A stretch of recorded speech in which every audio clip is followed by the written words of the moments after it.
On today's show, the Yankees beat the Guardians at the Stadium 4-1 in Game 1 of the Division Series. Gerrit Cole pitches for the home crowd for the first time in Yankee pinstripes. Very exciting. Harrison Bader hits a home run. Anthony Rizzo hits a home run. And it was a fun night. And we're going to talk all about it. So get ready, because an all-new Locked On Yankees starts next.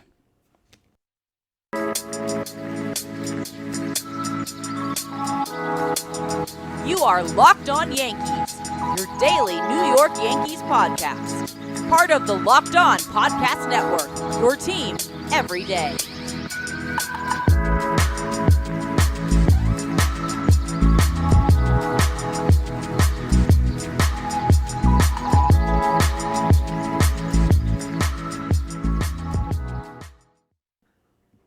Happy Yankees. No, that's not what I'm saying. Happy Wednesday, Yankee fans. Welcome to Locked On Yankees, which is part of the Locked On Podcast Network, your team every day. I'm your host, Stacey, and today I'm joined by writer and Yankees fan Jayson Buford. Jayson has written for Pitchfork, Rolling Stone, Vulture, and GQ, just to name a few places. And he was at last night's game. Jayson, how are you? Hello. How are you? I'm good. Normally I can talk better than what I did in the intro, but yeah, that was a good game, huh? It was a great game. Yeah, it was a great environment too. It was really fun. Yes. Yeah, we're going to talk about that in a second. First, I'd like to thank you for making Locked On Yankees your first listen every day. We're free and available on all platforms, including Apple, Odyssey, Spotify, and Stitcher. You can watch and subscribe to us on YouTube. Also hit the thumbs up button to like our videos and the bell so you're notified as soon as our videos go live. Okay, tell me all about it, because I was actually offered tickets for last night and chickened out because I thought to myself, I don't know, I've gone to 3 Yankee games recently and they lost all 3 and I didn't want to bring my bad juju to the Yankee games, so I stayed home. But it looked electric on TV. It was really electric. So the first thing that they did was, I'm sure you saw it on TV, they turned all the stadium lights off, and Swisher is like, who, by the way, I think he's a team mascot now, which I'm kind of I think so. He reminds me of when it reminds me of when rappers die and suddenly they get really popular. Right.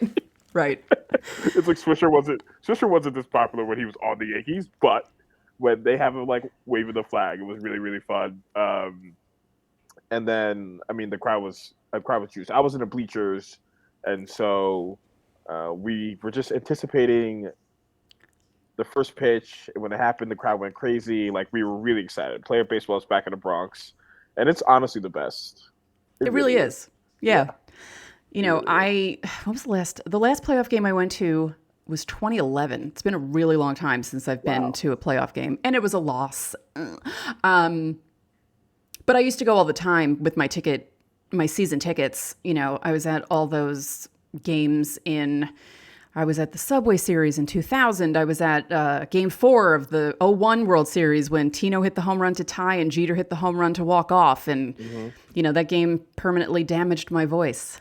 To this day, if I talk too loud or talk too much, the next day I'll wake up with a raspy voice, because I woke up the next day after that game and literally didn't have a voice for nearly 6 days. That's how much I screamed during that game. Yeah. Yeah.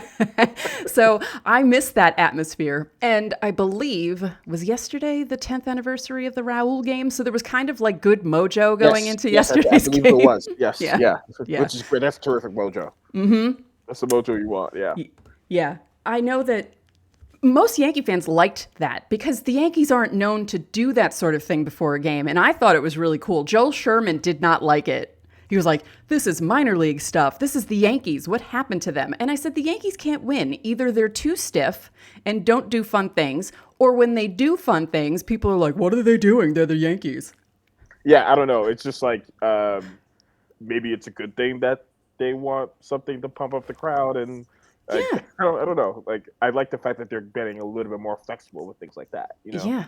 I thought that looked really cool on TV though, with all the lights off and people's cell phone lights on, and it just I was like, what's happening? Are they having a concert? Because I didn't realize what was going on. And then I was like, oh, I could hear on I think it was Brian Hoke's video from the press box. I heard someone say, is that Swisher? And it just made me laugh so hard.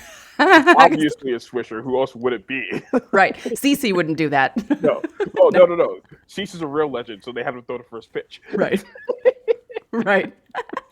Now, speaking of pitching, nice segue.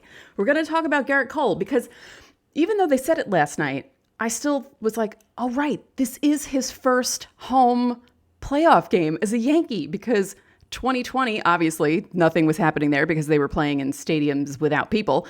And the wild card game last year, which we don't like to talk about. And yeah, he got to feel the home crowd and how they are during the playoffs. And I know after the game, he couldn't keep the smile off his face because he just, he was a Yankee fan as a kid. And that's got to be like the coolest thing ever to be able to deliver in a playoff game in Yankee Stadium your first time out.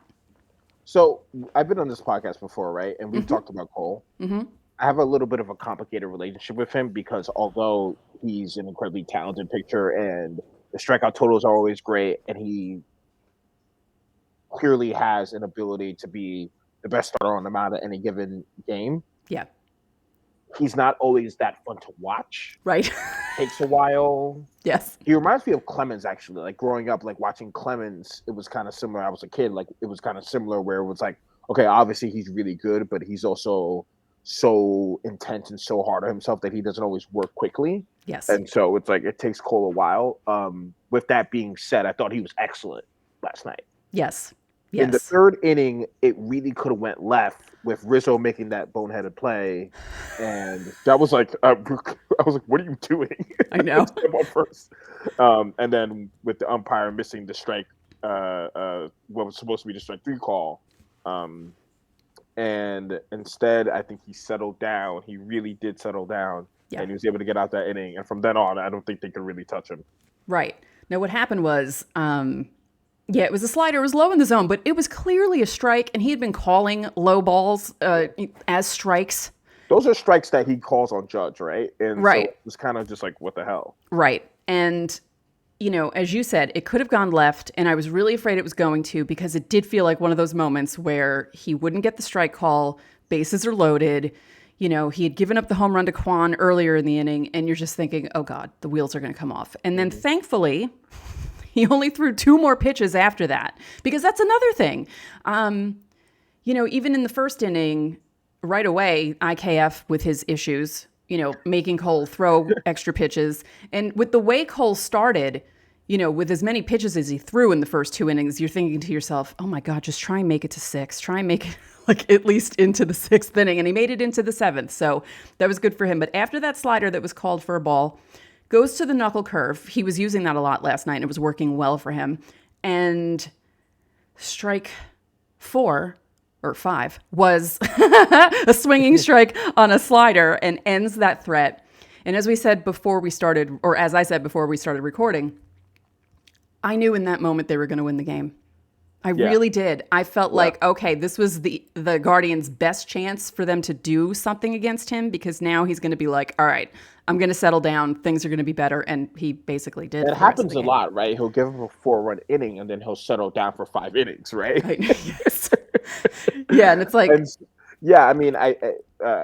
saw a tweet where someone said if he didn't give up as much long balls, he might have like a 2 ERA. And it's very true, right? Like, he's a really sporadic pitcher as well as being an excellently, his stuff is excellent, right? So, right. But he's also really sporadic in a weird way. And so you have a kind of one chance to break it open against him. And if you don't, I think he settles in usually. And yeah, he really did settle in last night. I mean, the slider was really working. I thought that the game plan with him and Trevino was really good. I noticed that sometimes the game plan with him and Higgy isn't as good as it is with him and Trevino. Right. And I thought Trevino caught a great game out there. And he was excellent. I actually thought he could have went into the 7th if Boone, you know what I mean? Like even further, yeah. Yeah, I thought he could have went even further. I mean, I think it's good. I guess we'll get to Boone soon, but I actually think it's good that Boone decided, hey, I'm going to go with my 3 best guys and see what they do. Yes. I think that's what he said. He said, here's the 3 guys I trust the most. I'm going to see what they give me. And, we're going to throw it all out there in the first playoff game. And he did that, I think, of Wandy, Loizaga, Holmes, right? Those are the 3 guys he probably trusts the most, which is about right. And so, yeah. So in a moment, we'll discuss the game further because lots of cool things happened last night. Thank goodness. But first, dress shirts. Men have to wear dress shirts to work. And maybe it's inconvenient for them because they have to wear the same shirt to work and then maybe go out afterwards. But Rhone has something for you. The dress shirt was due for a radical reinvention, and Rhone's stepped up to the challenge. Their commuter shirt is the most comfortable, breathable, and flexible shirt known to man, and here's why. It has 4-way stretch fabric that provides breathability and flexibility that leaves you to enjoy what life throws your way, from your commute to work to your 18 holes of golf. It's time to feel confident with a wrinkle-free shirt without the hassle. With Rhone's wrinkle release technology, wrinkles disappear as you stretch and wear the shirt. It's that easy. With Gold Fusion anti-odor technology, you'll be smelling fresh and clean all day. And on top of that, Rhone is 100% machine washable, so you don't even have to worry about a dry cleaner. The commuter shirt can get you through any workday and straight into whatever comes next. Head to Rhone.com/lockedon and use promo code LOCKEDON to save 20% off your entire order. That's 20% off your entire order when you head to RHONE.com/lockedon and use code LOCKEDON. It's time to find your corner office comfort. Thanks again for making Locked On Yankees your first listen every day. Subscribe now to Locked On Yankees on YouTube or wherever you get your podcasts so you get notified when each episode premieres. So after Cole gets out of that, Harrison Bader. This makes me so happy. By the way, let's for all the listeners out there, let me just tell you something. I called this trade being a good trade for the jump. I called it. You remember, Stacey, I called it. Look, Montgomery's a solid pitcher, but you can make another Montgomery. I think that's what the Yankees were thinking, and I think they're actually correct. Yeah. You can make another Montgomery. I don't think Montgomery's that good where he's someone that is irreplaceable. Right. You know, you kind of saw how good Nestor got in a few years, right? And so I think what they thought is, we can make another Montgomery, but what the skills that Bader has, it's really a dime a dozen. You don't really get it that much. I love watching him play the outfield. Oh my God, he's great. He's great. He's terrific. I mean, his footwork, he gets to every ball. He knows kind of like those charging plays. I mean, he had one, I think it was in the 6th he had one where he had to charge in. And like a lot of guys really struggle with that ball. They struggle picking it up. He didn't struggle picking it up. He doesn't dive when he doesn't need to. I mean, he's just a really fundamentally sound defender, and he's quick too. Yeah. And the bat it's not going to blow you away, but it kind of reminds me of Gardner, where he has a little bit of pop. Yeah. And you saw it in the 3rd inning. I mean, it changed the course of the game. It really did. You know, it just tied the game. But as I said, once Cole got out of that top of the 3rd, I was feeling really good about things. And even though Bader's home run just tied it, I thought to myself, they're not losing this game. I can feel it right now. I became calm and I just was relaxed the rest of the game. And it was the strangest feeling to be calm during a playoff game, but that's exactly what happened. And, you know, hometown boy comes to the Yankees. And as you said, with the trade, people were wondering about it because he was hurt. Took him a while to come back. And so far, so good. And you mentioned the footwork. I love watching his feet. I will watch his feet as the ball is going to his glove because you see him set and you see him get ready for everything. And you don't see that in a lot of outfielders. He's amazing. Yeah, he really is. I mean, there's a play. It was one of his first games, actually. It was hit to center field. And instead of him kind of like being on the run and catching it, he like squared up and caught it. And I was like, wow, okay, this guy like knows what he's doing out here. Yeah. He sees it well. He picks it up well. And we haven't had that in center field in a really long time. Yeah. Yeah. Hicks was solid. Like Pete Hicks was solid. Granderson was okay. But we haven't had that in center field in a while. And so he had a great game. Yeah, I thought he was great. He had a great game. Yeah. I will say, John Sterling's call made me laugh because I knew he was going to reference an old song because he always does, but I didn't realize he was going to reference a 100 years old song, which I thought was hilarious. Is he like a theater nut? He might be like, yes. Yeah, he is. That's amazing. That's amazing. Yes. Yeah. The most interesting man in the world, John Sterling. He really is.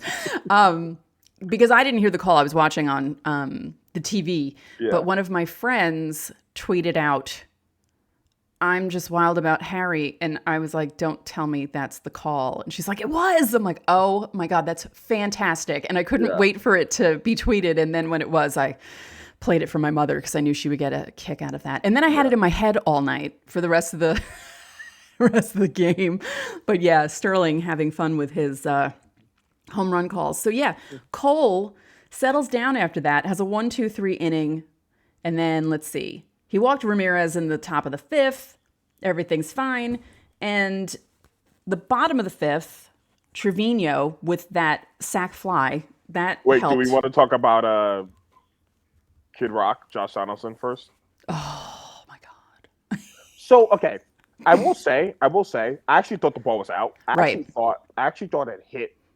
I saw a view where it said, this is not a conspiracy theory. I saw a view where it said it hit the Bud Light sign. Oh, you know what it was? No, it was, there was a beer guy there and he had his beer, like the crate that he carries the beer resting on the fence. And I thought it hit that. I thought it hit that too. Yeah. I thought it was out. Like at the stadium, like where I was sitting in the bleachers in left field, I thought it was out. Yeah. Also, they started doing the like, like the lightning. Yeah. Everyone was fooled on that. Everyone was fooled, I will say. But also, this is the fourth time this has happened to Donaldson. It's like, how about you like run out the box? Yeah. Like maybe try to run out the box Yeah. like once in your life. He also like, it's weird because he has the personality of a guy who like chides other people for not hustling. Right. Yeah. Yeah, this is the fourth time he's done this. It's just like, man, like, Yeah. I don't know. I don't know either. And that could have, that could have turned into something really bad. And then it Luckily, didn't. IKF Making up for what he did in the first inning. Even though that didn't result in anything, it was just like, don't make Cole throw extra pitches. Come on. Yeah. I mean, I think, IKF was weird because he has really good range, but it's not really sure-handed. That's what it is. And we're used to, I won't say who, defenders not having good range, but being really sure-handed. Right. We can say it's Jeter. It's everyone knows. He's like the boogeyman, though. I don't even like to bring him up anymore. It's like I know. But even Didi too. Even Didi didn't have amazing range, but he was very sure-handed. Yeah. And IKF's kind of the opposite, where he has really good range, charging from going to his right rather, but it's not very sure-handed, and his arm is not very good. Right. But I thought that the play he made on a double play in the seventh inning was great. I mean, it was a good play. Yes. And if he makes contact throughout postseason, then I think it can help us. Yeah. I wanted Peraza on the roster. Me too. Yeah, I mean, come on. But I think he can help us. I really do. I think he can help us. I think his game is more suited for the playoffs. Right. And we were talking about Donaldson. How many times does Donaldson cross in front of IKF to make plays? Yeah, it's the one saving grace that he has. There's so many times where he's just like, "Nah, I got this." Yeah, I've got. No, I mean, Donaldson's a really good fielder. He also made a really good play in the fourth inning, or third inning. It was maybe after the Cabrera play, where Was it when he threw home? that was a good play, but also when he dove and got the ball in the hot corner, like towards the line. Oh, and yes. then threw a strike to first base. I mean, it was. Yeah. Donaldson's a good fielder, and so he's probably always going to be out there. So just like fans, be prepared for Donaldson to probably be playing every day, Right. because he's like so good at fielding. He really is. I mean, I don't mean to say this because I'm literally like 11 years older than him, but he's baseball old. And for 37 to be jumping around like that at third base, it's not that easy. And he's really solid there. Yeah, he is. He is. But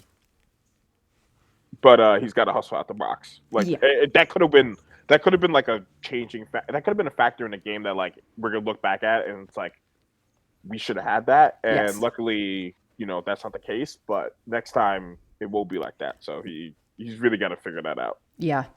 And then the Yankees score again in the bottom of the sixth. And this was really funny because after Judge walked to lead off the inning, one of the Locked On Guardians hosts in our group DM, the host DM, was like, "Yeah, I don't feel good about this right now." He's like, why is Quantrill still in? Like, he just had a really bad feeling that something bad was going to happen. And Judge stealing second and then advancing to third because the throw was bad and because, he's 6'7", 282 and runs like he's Ricky Henderson half the time when he's on the bases. It's unbelievable. He's insane. He really is. He's a cyborg. Yeah, he's a cyborg. It's amazing. He doesn't even make any sense. Yeah. No, it's like, where did you come from? Like, what kind of a lab were you He grown in? runs so well, like, actually. Yeah. It's amazing to watch that. And so he gets to third, and you're thinking, cool, Rizzo hit a sac fly. But I literally said in my living room, I said, Rizzo, just hit a home run already. Just hit a home run so we can be more relaxed. And 2 seconds later, he hits the home run. And I'm like, thank you for listening to me. God bless you, Anthony Rizzo. Rizzo's going to be big for us. I mean, I think a grind of 162 games for an older player like Rizzo is kind of tough. But I think I think he's just a good baseball player, and he's going to be good for us. We need him. Yeah. We really do need him. I think Stanton's right on the corner. I mean, he had some really good at-bats yesterday, like really good swings. Yes. He looks very locked in. I think Judge, the home run chase really hurt him, but he was good. I believe he's going to get locked in. Yeah. But a guy like Rizzo and a guy like Torres, those guys are huge. Rizzo, big home run last night. I actually thought it was slightly over the WB sign, but apparently went into the second deck. It did. Yeah. Yeah, because the camera... I want to say Spike Lee being at the game is very similar to me being at Yankee games. Like, similar energy. Yeah, I'm pretty much like that, too. Yeah. I get a little crazy. Cultural black man in a sea of, like, a lot of white people. It's, like, it was very, like, I saw Spike and I was like, Spike, I know, I see you. So in a moment, we're going to talk more about this game because it was a good one for the Yankees and their fans. And we're also going to talk about the ridiculousness of today being an off day. But first, if you haven't tried Built Bar Puffs yet, you are depriving yourself of one of life's greatest joys. And guess what? There's a new flavor. Get ready because delicious, indulgent cookie dough puffs. They're covered in chocolate. They're so good. I bought some, ate them, and hoarded them in my room. I didn't want anyone else to have them because they're so good. They have real cookie dough chunks. They're covered in 100% chocolate. They're only 160 calories. They have 15 grams of protein. So if you want a snack or if you want to have one after you work out, they're perfect. And you're going to love the cookie dough puff because they're just amazing. If you go to built.com, you can use our promo code LOCKEDON15 and get 15% off your order. Again, that's promo code LOCKEDON15 to get the cookie dough chunk puff. I'm not kidding. I've had them. They're so good. And when you eat them, it really tastes like something that you shouldn't be having. Like it tastes like something that's 1,000 calories and it's not. And I highly recommend them. That's one thing that I tell everyone. And actually some listeners have sent me messages saying, I started buying Built Bars for you and you're not lying. It's amazing. So let's talk about this quickly. It's a beautiful day in New York. The sun is out. It's a lovely day and there's no game. I don't understand. Who made this schedule? I don't understand. You know what I saw on Twitter? Someone's like, they don't want to. Apparently, the Knicks are playing a preseason game tonight, and they were like, I was like, what? Why would you have? That can't be it. I was like, what? But why would you? I don't know, because it's so weird. Because it's like you have all 4 division series games on one day, then you do the National League one day, AL. Like at one point, the National League is going to be so far ahead of the AL in games. It's like, why are you doing it like this? It's so weird. It's so I don't, then the weather is supposed to be really bad tomorrow, so it's probably going to get rained out. It's just like, it's so short-sighted. It's not, I mean, they make every wrong decision possible. It's nuts. It's nuts. Also, another thing is there's no advantage now. Because of that schedule, there's no advantage that we're the division winners. Right. Because now Cleveland gets 2 off days, essentially, because the rain's probably going to rain the game out. Yeah. And so you're kind of back to square one. Whereas, like, you play this game and you play today, you play last night's game, but then you play today, you're essentially forced to, or not forced, we're essentially saying like, okay, the Yankees won the division, so they have a little bit more rest, whereas Indians are playing 4 games in the last 5. Right. And so it's like, well, yeah, that's what, being second in your division is. Not winning, sorry. Being having the second best record in the AL is. And so now what they're essentially doing is just making it kind of an even thing. And I just don't, it's just like, so what's the point of all this then? Like, you know what I mean? I it's it's not a good schedule. There should be another game tonight. Like, Yeah. yeah. It's a beautiful day. It really is such a beautiful day. Like, it's like perfect. Yeah. It's a better day than it was yesterday. Like, yeah. Yeah, I'm looking outside. I'm seeing like, a slight breeze and, the sun is out. And it's so pretty. And just, we're going to be sitting here. I mean, I'll watch the games that are on tonight, of course, but yeah, I'd much rather be watching the Yankees. I think the Phillies in Atlanta are at 4:35. Okay. And then Dodgers, Padres at 8:05 or whatever it is. Yeah. Like whatever the time is. I don't get it. Yeah. Yeah. Okay. So because you were at the game, you did not experience Bob Costas. I heard he was really bad. He wouldn't shut up. He would not shut up. He just was yapping the whole time. And normally if I'm watching a game by myself, I'll mute it if I can't stand I always mute Fox games because I can't stand John Smoltz. But my brother was watching with me and he wouldn't mute the TV. And I was just like, and it was so funny because one of my friends was like, isn't Costas Greek? You should I'm like, I don't care if he's Greek and I'm Greek. Isn't Costas Greek? I'm like, what does that have to do with anything?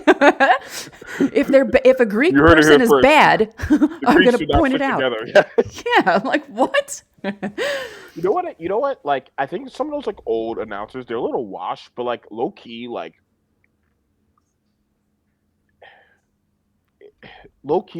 I mean, the thing that made Vince Scully, I think people misremember the thing that made Vince Scully so beloved is like, it wasn't the fact that he's like talking so much. It was the fact that it was always in service of the broadcast. Whereas like, I don't know, like judging from what people were saying about Costas, it's just like, he's just like talking to talk. If he brought up 1948 one more time. Okay, that's like, yeah, it's like, we don't need that. We don't need you to be bringing up like things that happened in 1940. Yeah, that's talking about the Guardians hadn't won since then. It's been this long. It's like, we know, Bob. Yeah. Everyone knows who's watching the game knows all this stuff. It's like, what are you doing? By the way, there was a Cleveland fan in my section who kept calling them the Indians. He was like, no, I still call them the Indians. I was like, oh, that's great. Paul O'Neill was having issues on the Yes post game and kept calling them that. And I'm like, can someone correct him? Then John Flaherty was doing it. And Jack Curry's like, making sure he was saying the Guardians, blah, blah, blah. And then they were still saying Indians. And I'm like, oh my goodness. Like, what is happening? You gotta love Paulie. Paulie is still stuck in 1998 and you gotta love Paulie. And stuck in his basement also. That's true. Yeah. No vaccine, no Guardians. You gotta love Paulie. But yeah, no, Costas he wouldn't shut up. And I actually was able to tune him out by like, maybe the 6th or 7th inning. At that point, I had gotten to the point where I could tune him out. But those first few, I was just like, oh my God. I'm like, I almost would rather listen to Smoltz. It doesn't seem like you need Bob Costas. Get Shulman. Shulman does a great job with the Blue Jays. Get like Dan Shulman or something. It doesn't seem like we need Costas. Right. Well, it's also, I think it's also Society because has progressed for the need of Bob Costas. Is it because, I don't know, maybe it's because the AL is on TBS and the NL is on Fox, and maybe because I think Shulman he was on the Jays games, right? Buck not doing anything? Buck doesn't do anything to the ALCS, right? To the championship series, right? He's no longer at Fox. Didn't he leave for ABC to do Monday Night Football? I think he's done with Fox. Buck. That's right. So it's it's going to be Joe Davis and John Smoltz. Okay, that's right. Oh, yeah. That's oh man, that's terrible. Smoltz is like, it's like, get over yourself, dude. Like, it's like the Yankees beat you guys. Get over it. Not only that, they basically forced you into retirement in 2009 when you were on the Red Sox. I remember that. So he's bitter. Yeah, he doesn't really like the Yankees, and I get it. I totally understand. You can tell when he announces our games. It's so weird. It's like the tone in his voice. It's like very like snappy. It's like yeah. Oh yeah. Get over yourself, bro. Like you're a Hall of Famer. Like your career's fine. Like, yeah. oh man. If you're watching this on YouTube, let us know in the comments what you thought of John Smoltz, what you thought of Bob Costas, because he was driving me crazy, basically because he wouldn't shut up. I feel like you need to let a game breathe, and you don't have to talk every 5 seconds, and you don't have to tell long-winded stories, and you don't have to bring up 1948 literally every inning. Also, his call of the Bader home run, like devoid of all types of joy, it was just like Bader has hit a home run. And his teammate, Matt Carpenter, is celebrating with him. It's just like, what? It almost makes you miss Michael Kay. And I don't even like Michael Kay that much. You know what I mean? Like, it was very strange listening to Kay call the Cardinals game, the Phillies Cardinals this weekend, because hearing him call a home run for two different, it was just like, ooh, this is weird. Yeah, hearing him say like Bryce Harper, see ya, like, it was weird. Yeah. That was really strange. Anything else? Oh, did you join in New York, New York? Because that sounded really loud. Yeah, I did. I mean, the section was my section was crazy. I mean, when we were chatting to what's the guy's name who jumped up in the stands? Miles Straw? In April. Yeah, Miles Straw. Yeah, I mean, when we chanted, I'm not gonna say because we can't curse at him, and like. It just reminded me of why I love Yankee Stadium and warts and all why I love Yankee fans so much. Like we really brought it, man. Like I mean, I smoked a joint in the stands too. Like I had some halal. Someone snuck some halal food. I don't know how that's possible, but someone snuck some halal food, and so we ate that too. Nice. Like yeah, we just had so much fun in the bleachers. It was really, really fun. Well, I will say the a-hole chant that kept popping up whenever Straw stepped into the batter's box, you could hear it clearly on the TV, which was pretty funny. It was great. Honestly, like that's not even like top 5 of the chants I've heard. I mean, remember when we chanted Uber at the Twins pitcher? Oh, yeah. Oh, Yankee fans. See, and this is why I'm disappointed there's not a game tonight, because, you know, they would have been just as fired up. And, oh, my God. We would have been insane. Yeah. Yeah. We're the worst after we're in a 1-0 lead. Yeah. Yeah. So thank you for coming on. And I'm glad that you saw a good game last night. And yeah, it looked like I said, we had an offer for tickets, and I was just like, ooh. I'm like, I don't want to bring one. Let's go to one. We should. Yeah, let's do it. Let's do it. Yeah, we definitely should. Yeah. You'll get to see how I am at Yankee games. That'll be fun for you. So where can everyone find you?